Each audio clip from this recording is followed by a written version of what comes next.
Ryan, dumalo ba dyan sa preliminary hearing si Mayor Alice Guo?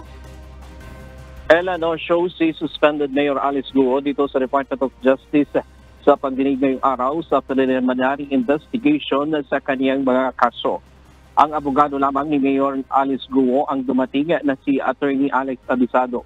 Alas 10 ng umaga itinikda ng korte ang pagdinig sa kasong human trafficking laban kay Mayor Guo at 13 iba pa. Patatandaang noong June 21, sinampahan ng kasong human trafficking ng Presidential Anti-Organized Crime Commission o PAOC at Philippine National Police Criminal Investigation and Detection Group o PNP-SCIDG si Mayora at ang 13 iba pa.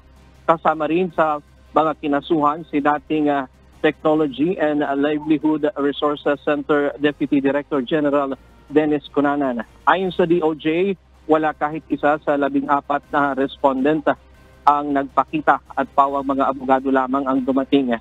Bagamat hindi naman sila obligado na dumalo ngayong araw dahil preliminary investigation pa lamang ito. Pero kapag nag-file na sila ng counter affidavit, dapat silang dumalo ng personal dahil hindi tatanggapin ng korte ang kanilang affidavit.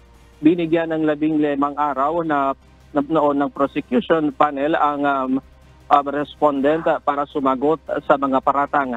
Panawagan naman ng DOJ sa mga respondent na sinasabing nadawit lamang ang pangalan nila sa mga kinasuhan na dapat magpakita sila sa DOJ dahil kung hindi ay tutuluyan silang makakasuhan.